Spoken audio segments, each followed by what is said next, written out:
18 de julio de 1936. Una parte del ejército se alza contra el gobierno de la Segunda República. Fracasa el golpe de Estado y durante 3 años España queda dividida en dos, envuelta en una contienda fratricida que acabará con la victoria del bando nacional liderado por el general Franco. Algunas de las heridas de aquella guerra civil están aún sin cerrar. Se calcula que más de 30.000 personas, la mayoría del bando republicano, permanecen enterradas en fosas comunes por toda España.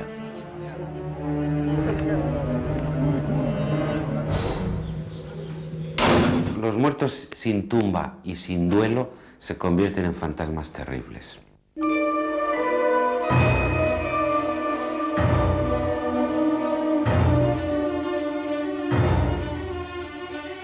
Que se acaben los rencores, bueno, pero aquello no se puede enterrar nunca. Eso tiene que estar vivo.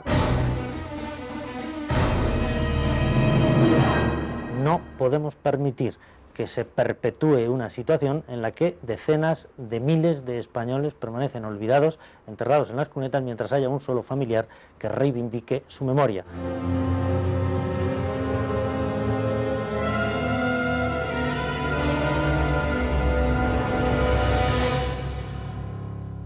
Alrededor de 800 fosas comunes de la guerra y la posguerra, diseminadas por las cunetas y los montes del país, guardan el horror de aquellos tiempos oscuros de la historia de España. La dictadura franquista y el posterior pacto de silencio acordado en la transición impidieron hasta ahora exhumar los restos. Han sido los propios familiares de los asesinados los que han conseguido empezar a reabrir estas fosas. Poco después de empezar la guerra, el 19 de octubre de 1936, el miedo, el dolor y la venganza se apoderaron de Recas, un pequeño pueblo a 18 kilómetros de Toledo que había quedado dentro de la zona republicana. Los familiares de las víctimas de aquel horror recuerdan lo que ocurrió entonces. Porque la primera vez que vine yo con mi madre, no sabíamos dónde estaba y qué creíamos, que estaba en aquella cuneta. Y mi madre, yo la he visto de arañar la tierra y decir: pero Daniel, ¿dónde estás? ¿Dónde estás? Contesta. Las tropas de Franco ocuparon el pueblo sin ninguna resistencia. Un grupo de militares procedentes del Alcázar de Toledo recorrió las calles de Recas en busca de republicanos. La toma del pueblo fue de 11 a 11:30 o así, más o menos, porque nosotros salíamos de esa hora, cerraron los colegios. Y mi hermana la mayor, pues fueron los militares a decir dónde vivía Daniel y tuvo que subir mi hermana con los que hicieron la toma del pueblo a enseñar dónde vivíamos. Pues nada, que se los bajaron, le quitaron a mi hermana de los brazos, se le bajaron para abajo, dijeron al ayuntamiento con los brazos en alto y si se paraba un poquito le daban con la culata del fusil para que levantase los brazos. Y es que lo vimos desde mi casa, de subirlos en el camión. Pero dijeron: no, los llevamos a Toledo a que declaren. Pero a Toledo, que llegaron aquí. Y ahí mismo enfrente, así enfrente, fue donde los mataron.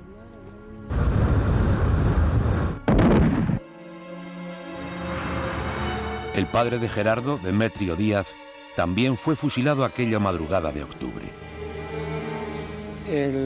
Uno de los arqueólogos pues dijo en un momento, dice: aquí hay unas gafas. Cuando sacó las gafas yo reconocí que eran las de mi padre y entonces pude saber que ese cadáver era mi padre. Es el pie completo, ¿eh? Yo digo que con el calcario. Era el segundo. Yo digo que sería Gregorio, el peluquero. Sí.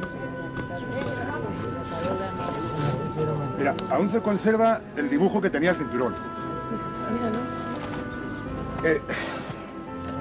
Tenía de retícula cuadrada, con un puntito en el centro.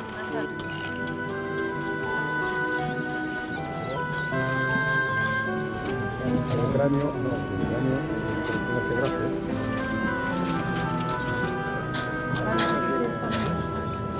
Yo creo que no es rencor lo que le mueve a la gente ahora cuando se acerca al pasado.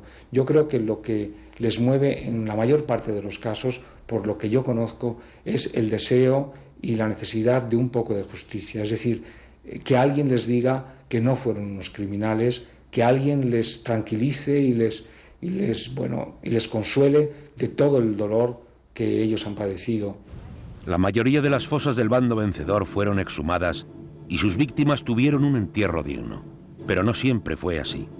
Manuel Fernández Varés, un conocido periodista conservador, desapareció el 29 de septiembre de 1936. Hacía poco que habíamos vuelto de las vacaciones y estábamos en casa durmiendo la siesta cuando una tarde llamaron a la puerta y entraron unos milicianos con fusil en mano y dijeron que venían a buscar a mi padre, a Manuel Fernández Varés. Registraron la casa, no encontraron nada, entonces dijeron, bueno, pues ahora tiene usted que venir a declarar a una checa que había en Martínez Campos, que era un convento de religiosas convertido en checa, y allí le dijeron que venían de allí.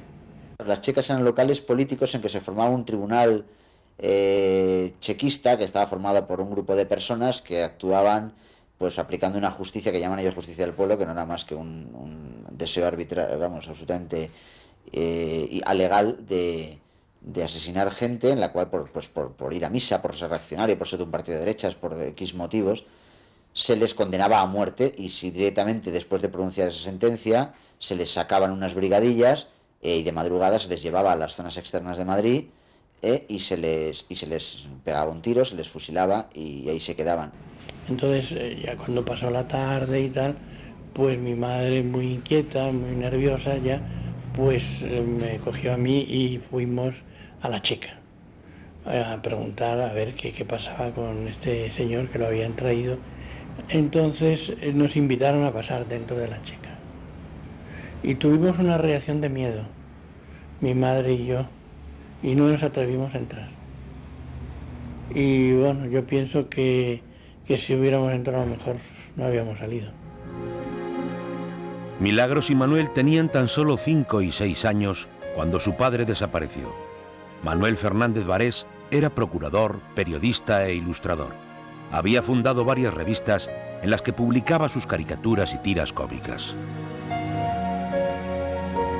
Lo que era definitivo ya era esto que dice: al final podrán contemplar esta aplastante escena, un bloque mayoritario que aplasta a todos. Y se ven por ahí las cabezas que ellos mismos se conocerían. Publicaba en Gracia y Justicia y algunas veces pues sus caricaturas o sus historias pues eran un poco metiéndose con la política del momento. Y claro, pues se metía con los republicanos, que era lo que había en esa época en España, era la República. Y entonces parece ser que alguna de estas caricaturas que hizo contra los personajes republicanos pudieran haberle granjeado alguna enemistad política. Serían las 9:30 o las 10 de la mañana cuando llamaron a la puerta con 3 disparos de escopeta. Vimos luego que eran de escopeta porque eran 2. Y eran anarquistas que entraron en casa. Registraron la casa y se llevaron a 3 tíos míos y a un primo. Y vi a mi tío pues unos minutos antes de morir. Al día siguiente le conté 21 tiros, 21 impactos de bala. Al día siguiente fuimos al cementerio a enterrar a mis tíos y nos encontramos un espectáculo verdaderamente impresionante, ¿no? Porque había unos 200 cadáveres de republicanos, anarquistas, comunistas, en fin.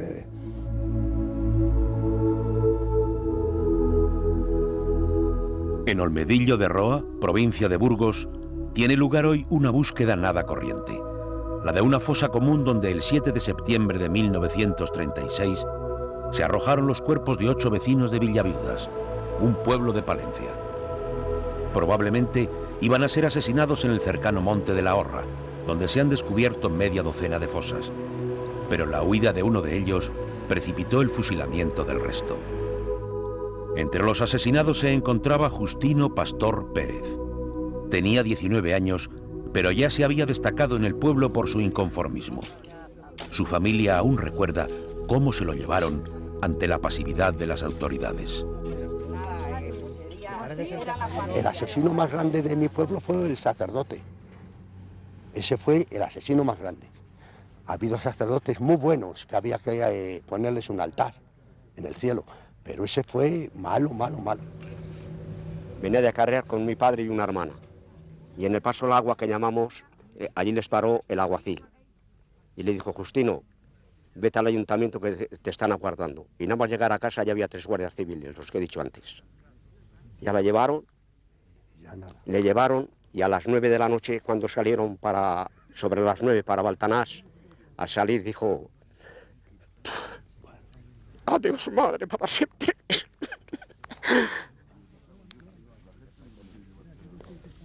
Mi padre eran sus hermanos, sus primos carnales, todos los amos del pueblo. Y mi padre dice, ¿qué te va a pasar a ti si toda mi familia son los que mandan en el pueblo? Pero así como se lo estoy confesando. Incluso algún señor de derechas, que no se me había metido en nada, yo una vez cavando una linde con él, con mi padre, llegó uno que era el tío Lucinio. Y hablando de eso dice, si no tienes que decir nada, Eutiquio, si a tu hijo te le ha matado tu familia. Cuando va pasando el tiempo, eso afecta de una manera absolutamente indeleble sobre algo que es el ser humano en general, ¿no? Es decir, el ver que los seres humanos podemos, llegado el caso, hacer esas barbaridades, esas monstruosidades. A veces, localizar una fosa abierta 67 años antes no es fácil. Puede que se conozca el lugar preciso, pero los cambios ocurridos en el entorno retrasan la localización, como en esta de Olmedillo de Roa, en la ribera del Duero burgalesa. Para poder abrir esta fosa con métodos científicos y el cuidado necesario, ha llegado del País Vasco Francisco Echeverría, con un equipo de la Sociedad de Ciencias Aranzadi. Como otros profesionales de la arqueología, la medicina forense o la antropología, Echeverría acude a este lugar en su tiempo libre. Yo lo que creo es que tenemos la distancia histórica o de años suficiente como para hablar de este asunto, casi diría que con libertad y con toda naturalidad, si es que esto lo admiten las propias familias, que son las verdaderas protagonistas de esta historia, y que con toda legitimidad piden, quieren, desean recuperar estos cuerpos para darles la dignidad que hasta el presente igual no han tenido, porque permanecen en el mismo sitio en donde fueron abandonados por sus propios asesinos. El primer paso es delimitar la fosa. Se retira la tierra sin tocar los restos y después se señala cada uno de los individuos, así como los objetos personales que puedan aparecer.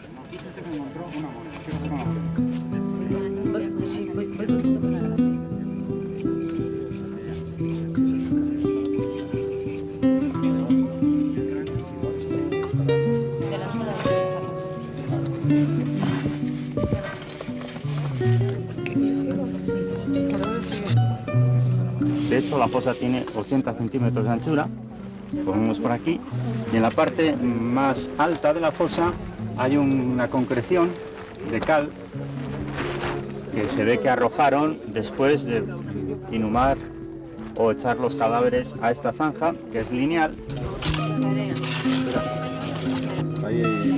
Sale por todo,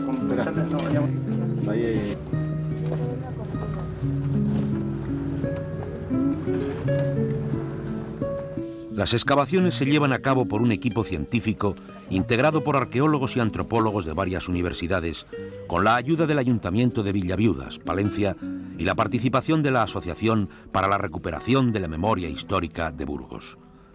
La colaboración de las familias de los asesinados es fundamental para el estudio anatómico y la identificación de los restos. Solo están presentes 2 de las familias de los 8 vecinos de Villaviudas asesinados. Además de los hermanos de Justino, están también Rafael y César Ruy Pérez. Su padre, Isidoro Ruy Pérez de la Madrid, tenía 47 años cuando lo vieron por última vez. Yo en aquel momento tenía 8 años. Bajó el alguacil del pueblo a decir que subiría a declarar al ayuntamiento, que era cuestión de 1 hora, 2 horas. El hombre se subió, como estamos ahora, en el mes de septiembre, esto el 5 de septiembre, con el puesto. La cosa que subió a declarar y todavía no llegó a casa. No se dieron cuenta los cientos de miles de familias que quedaron destrozadas, cientos de miles de niños sin padres, porque yo mismo, que me pongo en el caso que tenía 8 años, tenía otros 3 hermanos, y entonces no pasaba nada, todo era normal. Los muertos tienen que estar enterrados dignamente, de acuerdo a la cultura de la muerte de este país, que no es la de estar enterrados en cuneta ni en monte, sino en los cementerios, como Dios manda, aunque uno no crea en Dios. El 20 de noviembre de 2002, el Congreso de los Diputados aprueba una resolución histórica.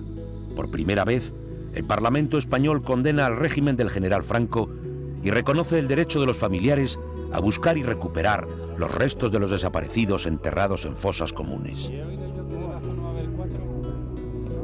El empeño de los familiares y de la Asociación para la Recuperación de la Memoria Histórica ha logrado recuperar, de momento, más de 200 cuerpos en 33 fosas. El trabajo se acumula. Hasta el momento existen peticiones de 2.500 familias que quieren encontrar a sus seres queridos. Bueno, esta historia empezó en El Bierzo, en octubre del año 2000. Unos meses antes yo había encontrado los restos o el lugar donde se encontraba enterrado mi abuelo, Emilio Silva Fava, que había sido asesinado el 16 de octubre de 1936 junto a otros 12 o 13 hombres, no lo sabíamos exactamente.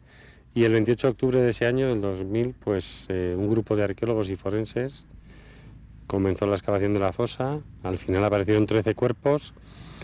Y bueno, yo la intención que tenía era identificar a mi abuelo y enterrarlo con mi abuela. Pero cuando estábamos en la excavación, aparecieron algunos familiares de otras zonas del Bierzo a contar sus historias, que eran un poco como la historia de mi familia. Y bueno, pues con gente que había conocido allí, Santiago Macías, que era una persona que andaba recogiendo información en los pueblos, con los forenses y los arqueólogos que hicieron esa primera excavación, pues decidimos organizarnos de alguna manera para ayudar a esas familias a encontrar los restos de sus seres queridos, ¿no? Si no hubieran aparecido, yo me hubiera vuelto a casa y puede que igual esa historia se hubiera acabado ahí, ¿no?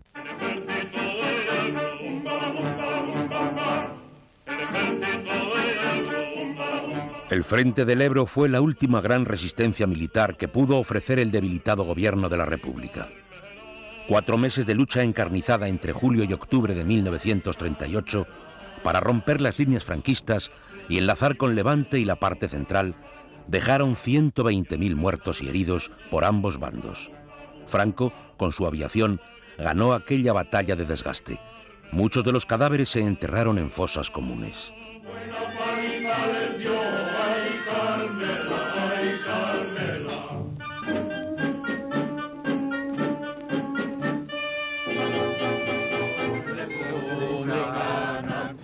El Ebro es el último escenario donde lucharon las brigadas internacionales, un cuerpo de 50.000 voluntarios de 54 países que vinieron a luchar contra el fascismo en España.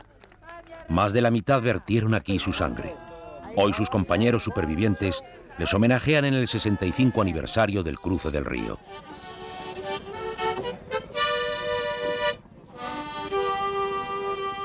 El Ebro ha absorbido muchísima sangre durante la guerra civil, a tal punto que yo le dije en mi testamento que cuando me muera que me quemen y que me echen la ceniza en el libro Ebro, porque es algo que nos ata a algo y el río siempre ata algo y siempre, como estuve peleando mayormente en el Aragón y en esa parte, Ebro simboliza, en cierto modo, nuestra actividad. No se hace recordar la injusticia mundial que se hizo contra el pueblo español.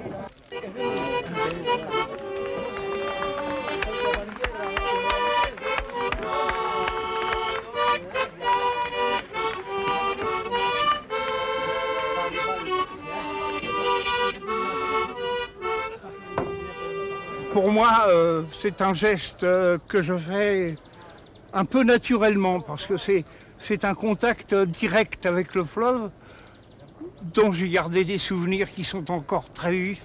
C'est une grande signification. Venir au fleuve, là, c'est le plus beau des pèlerinages. Mouiller mes mains dans l'eau, c'est comme si on se tendait la main.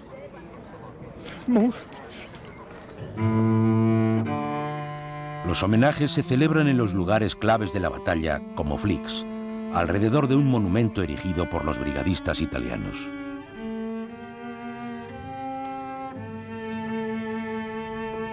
También se realiza un acto en Corbera de Ebro, en la provincia de Tarragona, en la plaza, al lado de la derruida iglesia. La parte antigua de Corbera se conserva casi igual que como quedó tras la batalla.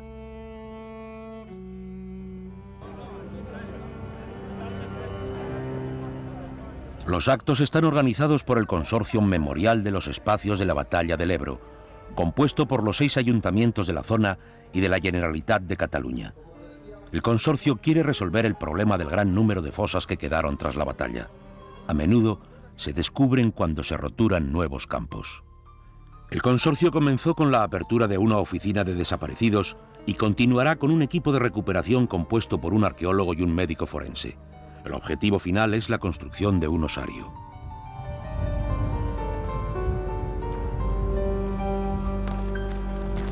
Estamos en la ermita de San Bartomeu de los Camposines, uno de los puntos históricos de la batalla del Ebro y el lugar donde el consorcio va a construir el monumento osario donde se depositarán los restos de los soldados de la batalla del Ebro.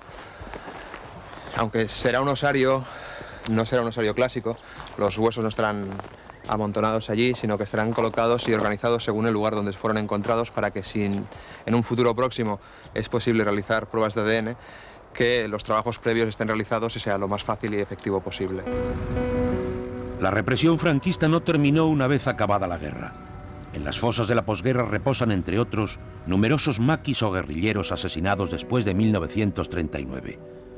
Muchos de los vencidos no se resignaron a su suerte y lucharon hasta el último momento. Hoy, los guerrilleros supervivientes han hecho de la memoria su caballo de batalla. Bueno, nosotros hemos estado mucho tiempo esperando que la democracia, una constitución que se habla mucho de ella, que iba más o menos a ir abriendo los cauces para ir reparando lo que había sido toda la discriminación de los asesinatos, de los que mis compañeros, nuestros compañeros de guerrilla que han caído y están también por los montes y por fosas comunes que no se sabe en dónde están. Nuestra propia situación, que se nos ha perdonado la vida y parece que todavía de vez en cuando algún fascista te mira por ahí que todavía estamos en deuda con ellos. Bueno, empezamos al menos a utilizar por nuestra cuenta el derecho a la palabra.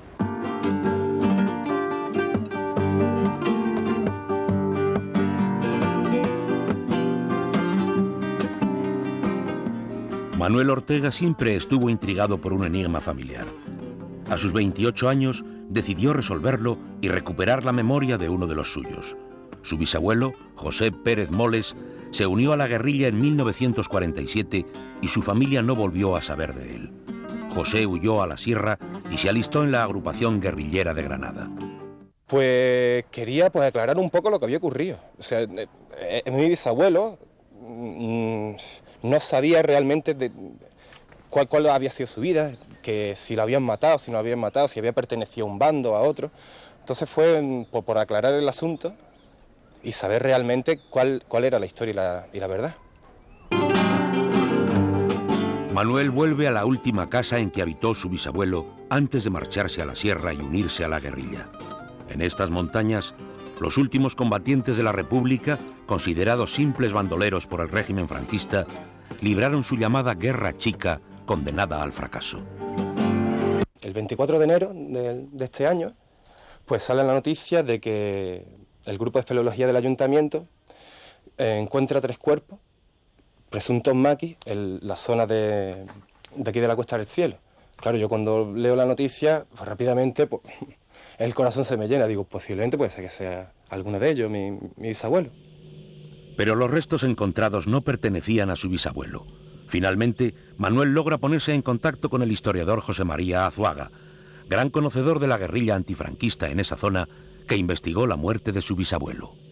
La Guardia Civil probablemente recibió un soplo, lo que se llama un chivatazo, y acudió desde los cuarteles de Órgiva y de Lanjarón a un cortijo, y allí hay un grupo de guerrilleros. Si seguimos la información de la misma Guardia Civil, parece ser que eran unos 25, que consiguen salir del cortijo, hay tiroteo, ellos responden a los guardias y ya en la misma sierra la Guardia Civil consigue abatir a 3 de ellos. Los cadáveres fueron trasladados al cementerio de Lanjarón y allí fueron enterrados en una fosa común. Entonces, Manolo, con respecto a tu bisabuelo, tu familia, ¿qué es lo que te ha contado así? Cuando así se reunía la familia y pues se recordaba tiempos de antes y demás, ¿no? Entonces le preguntaba a la bisabuela por su marido, que todavía pensaba en él y cosas así, ¿no? Entonces ella decía, bueno, sí, a mi marido se lo llevaron los rojos y se perdió y bueno. ¿Y tú qué pensabas de los rojos? Eso de los rojos a ti, pues lo de los rojos tiene, es una cosa muy anecdótica, porque la primera vez así que recuerdo fue a la edad de 5 años. Y lo recuerdo como algo así traumático, ¿no? Porque claro, cuando hablaban de que se lo habían llevado los rojos, ¿no? Y se lo habían llevado a la sierra, se había perdido. Pues claro, con 5 años pues yo me imaginaba a tíos rojos enteros, que eran muy malos, que iban llevándose a la gente de las casas, ¿no?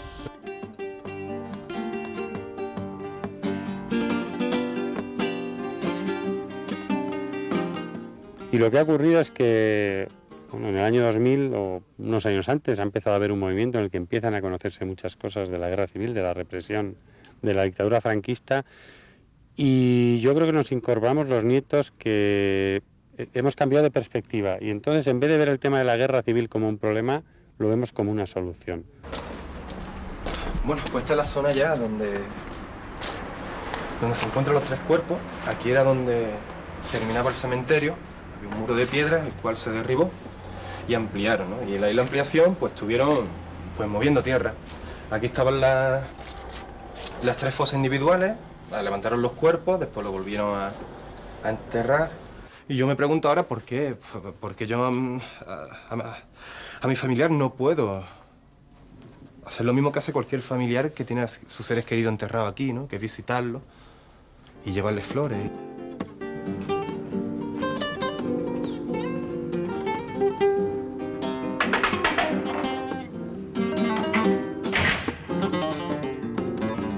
En la fosa de Olmedillo de Roa, en Burgos, el horror de una noche de septiembre de 1936 se va revelando poco a poco. Pero ya no es un horror desconocido, tiene nombres y apellidos. Bueno, nos ha impresionado a todos observar que llevan calzado y posiblemente, como todos los familiares, en este momento lo que estamos identificando ya no es un esqueleto, sino a una persona con una identidad, con un nombre y con unos apellidos, y le estamos otorgando, por lo tanto, pues sentimientos, sensaciones, vivencias que solamente una persona puede haberlas tenido. Después de 3 días de excavación, el trabajo ha quedado casi listo. Ante la fosa, Francisco Echeverría dialoga con los familiares sobre las características de los restos encontrados. Y aquí están todos los que mencionábamos. Bueno, aquí contamos 8 individuos. Aquí hay 8. Aquí ahora mismo estamos viendo 8. Hemos puesto 6 números, pero a medida que hemos trabajado en la mañana nos sale el 7º y el 8º. Uno de los 8 habían comentado que tenía 20 años o menos. 19 años. ¿Cómo se llamaba? Justino Pastor Pérez. Ya. ¿Y era familiar suyo? Mi hermano. Era su hermano. Tenía 19 años. Bueno, pues en esta fosa hay un individuo que tiene esa edad. O sea que estamos centrados en lo que realmente aquí importaba a las familias y al propio Ayuntamiento de Villavida, naturalmente. Que aquí se ven los cadáveres, que aquí están enterrados. Y ahora que van a estar en donde tenían que haber estado por su muerte natural, no por esto. Pues dentro del dolor que ha habido 60 y tantos años sin poder ni dirigirnos a ellos para nada, pues no cabe duda que es un gran alivio este.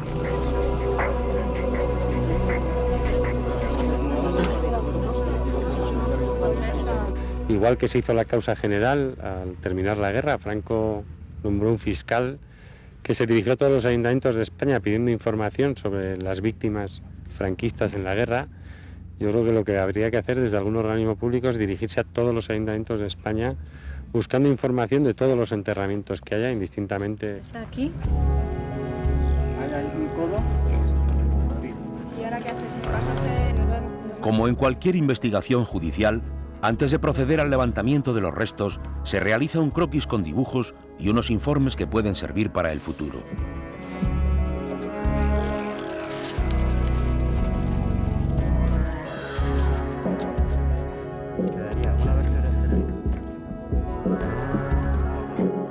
Este roto de aquí, un poco en curva y con más pérdida de hueso en la tabla externa que en la interna, sería algo que está viniendo de dentro hacia afuera.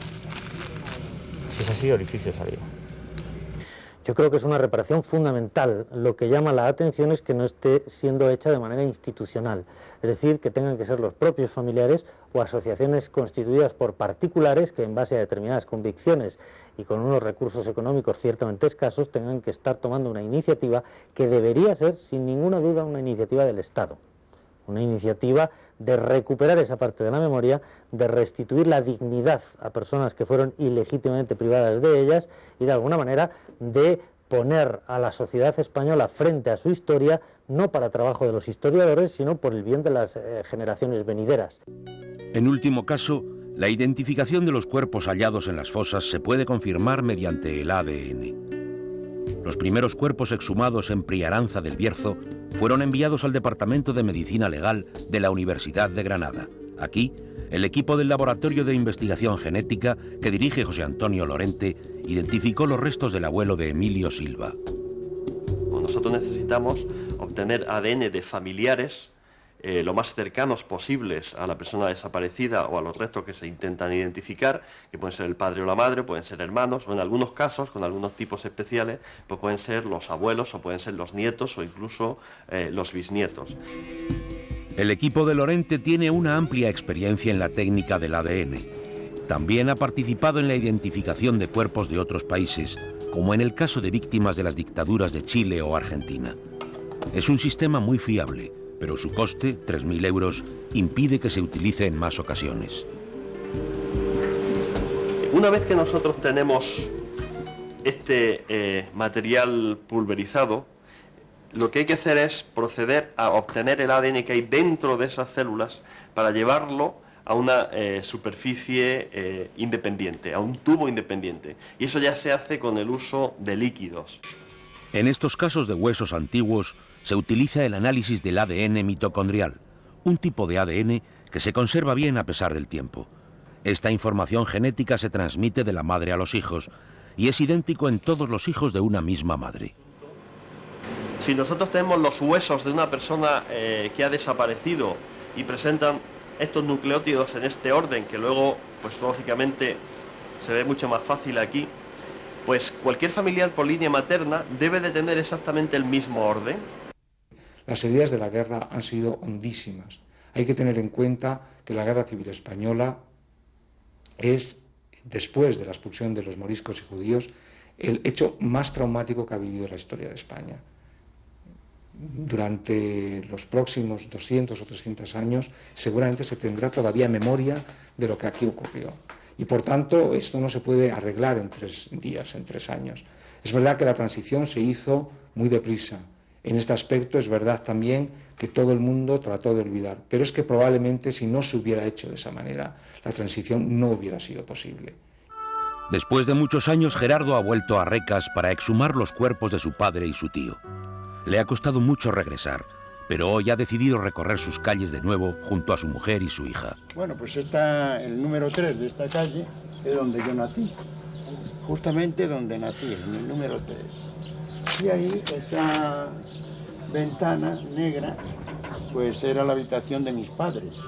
Gerardo tenía solo 16 años cuando mataron a su padre, lo que le dejó un recuerdo indeleble. Gracias por un fusil. Pues sí, mire, desde aquí es fácil. Esa tierra que hay. Se estaban moviendo pa. Y ahí se queda la vaina. O sea, la vaina. Y vi que salían los 7 hombres estos que fusilaron, después, entre ellos mi padre y mi tío Miguel, con las manos amarradas, con unas cuerdas, a un camión que estaba aparcado en la plaza, y claro, pues la gente a mirar y tal, y estaba todo abarrotado de gente. Y yo como pude, pues me fui entremetiendo por un lado y por otro, hasta ponerme detrás de la parte trasera del camión, y fue cuando mi padre se dio cuenta de que le estaba mirando. Y tuvo unos segundos, que eso se me ha quedado grabado para toda la vida, y hasta que me muera lo voy a tener. Se me quedó mirando unos segundos, fijo en mí y yo en él, y de momento bajó la cabeza y yo no le volví más a verle con la cabeza levantada. Yo, una vez que ya se perdió la comitiva, pues yo me vine aquí a mi casa, no sabía si estaba en mi casa, en fin, yo qué sé.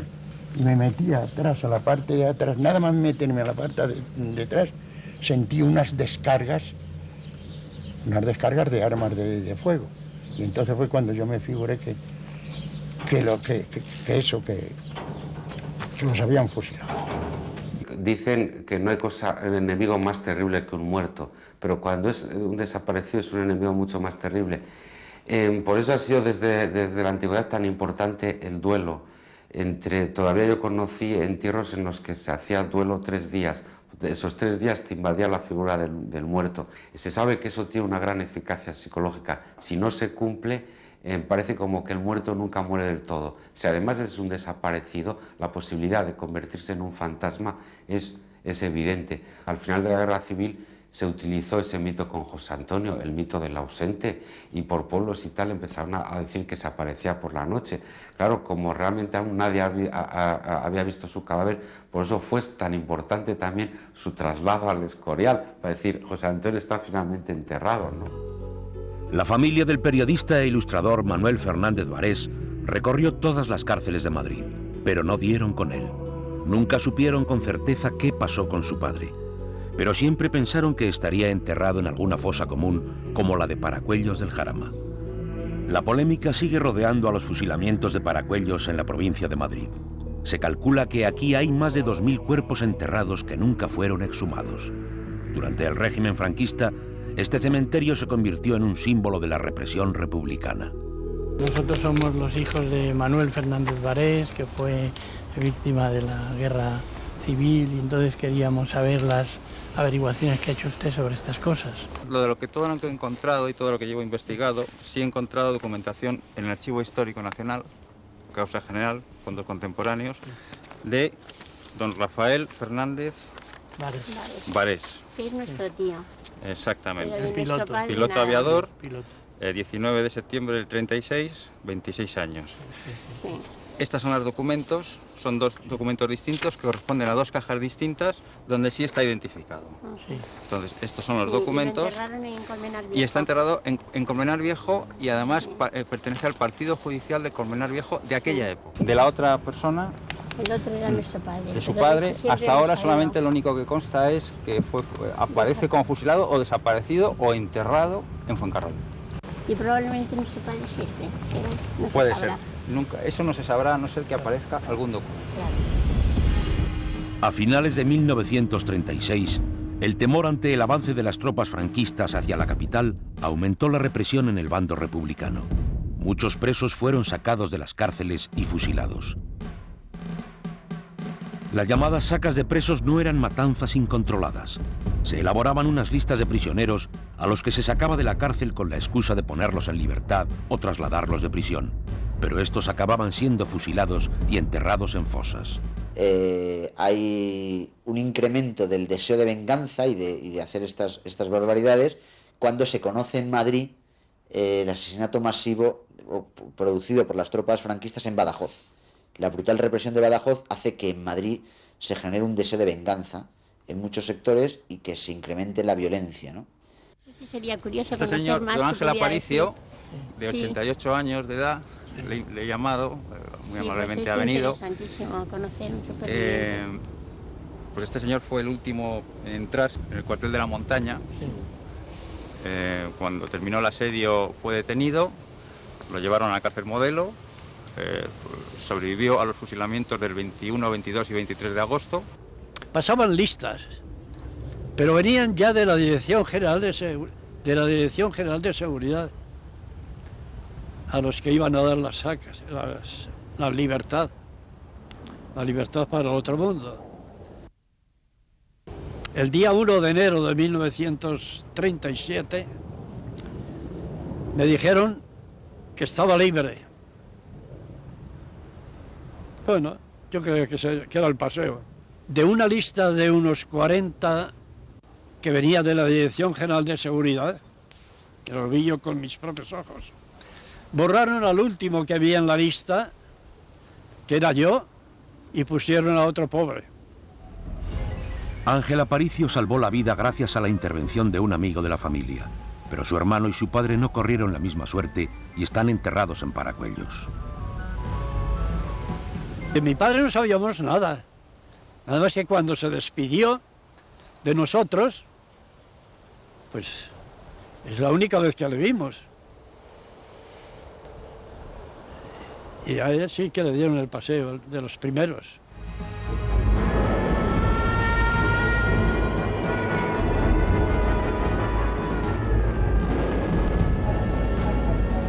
Una de las primeras cosas que hizo García Oliver cuando lo hicieron ministro de Justicia a principios del 37 en el gobierno de Álvaro Caballero fue cambiar al director de la cárcel Modelo de Madrid y colocar allí un anarquista que se llamaba Melchor Rodríguez, que luego los de derechas, como salvó tanta gente de derechas, lo llamaban el Ángel Rojo. Bueno, pues a partir de entonces no sacaron a nadie.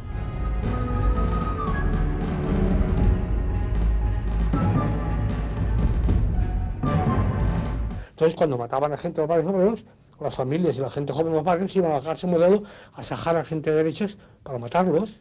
Pues sin los bombardeos no hubieran ido a la cárcel a sacar a nadie. Primero había los bombardeos contra la población civil. Bueno, pues a partir de Melchor Rodríguez salió una vez que venían 200 personas hacia la Modelo y salió solo.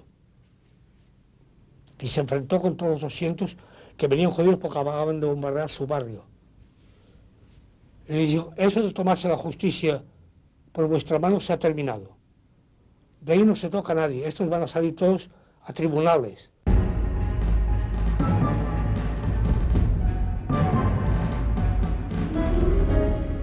Bueno, pues muy bien, muy triste todo esto, pero bueno, existe y ahí está. Por lo menos sabemos algunas cosas. A mí nunca me ha quedado un resentimiento contra los que mataron a mi padre, que no sé quiénes fueron. Siempre como niño pensé que en una guerra siempre había muertos y que bueno, a mi padre le tocó eso.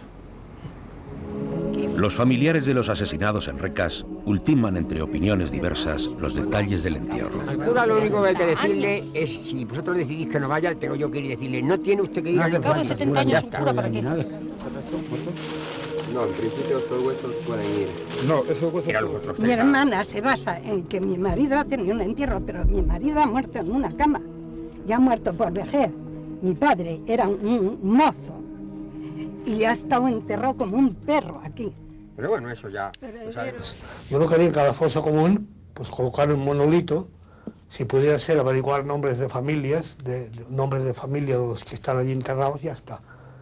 Porque ¿a qué viene sacarlos, decir, enterrarlos en un cementerio? Y ahí están bien enterrados, ahí están descansando hace 40 o 50 años. ¿Para qué queréis remover nada?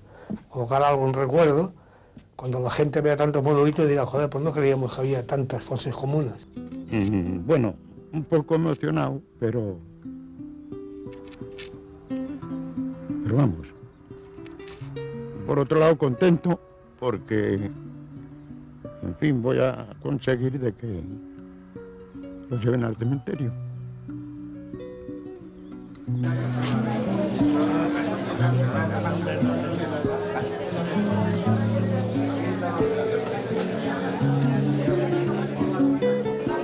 Los huesos, envueltos en periódicos, volverán al anonimato de la tierra de donde salieron, pero esta vez enterrados dignamente en el cementerio de su pueblo. Las familias han decidido que los compañeros en la tragedia no se separen en su último destino. Pero ya todos están aquí. Todos, cada uno va a ir en una bolsita, todos en la misma caja. Han estado juntos, pues van a ir. Ay, qué pena.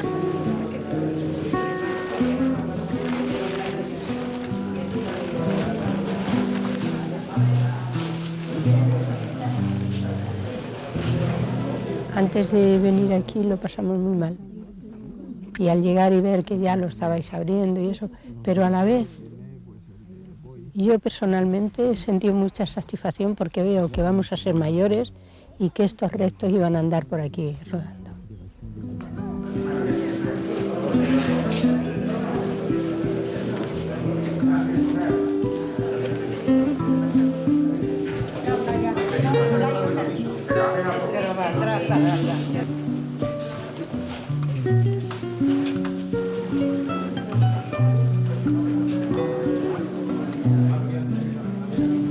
Eso, este sitio no se olvida, aunque estén allí, no se va a olvidar nunca, nunca, porque aquí han dejado, aquí sacamos los huesos, pero la materia está ahí.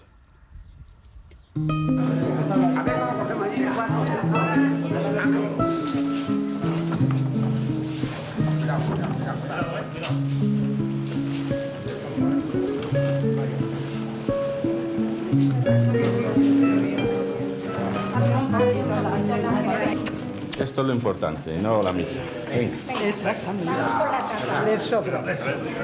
Vamos con la Cuidado las manos, saca la mano fuera. Solo bien pensado. Cuidado las manos, cuidado las manos, suelta la mano.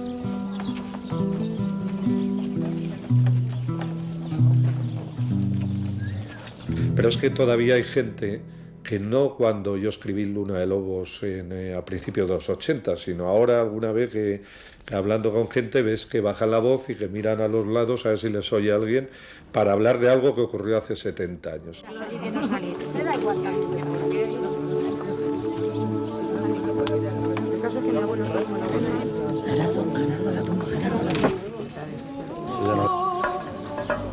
Si las circunstancias fueran desfavorables, puede ocurrir en cualquier momento, cualquier cosa, ¿no? Y eso le deja a uno siempre la duda acerca de yo podría también hacer eso. Los que están conmigo también podrían hacer eso. Quería leer un breve epitafio.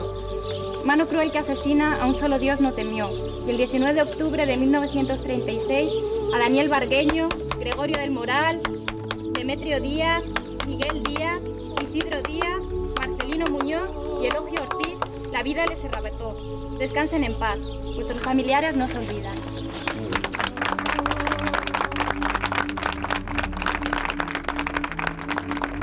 Eso sí que lo puedes echar ahí. ¡Afuera!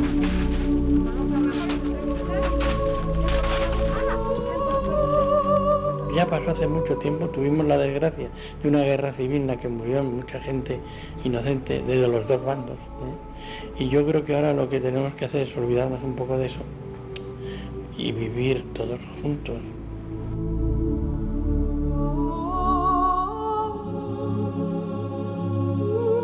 Tanto para las historias personales como para las colectivas, es necesario aceptar el dolor que implica tu propia historia. Eso es bueno para la mente aceptar el dolor pasado y es el mejor escudo para protegerte de los males del futuro. Entre las 800 fosas localizadas, una gran parte se encuentra en Castilla y León, Extremadura y Andalucía. Con la apertura de las fosas comunes, los familiares y las asociaciones por la recuperación de la memoria histórica quieren pasar la última página de la Guerra Civil Española.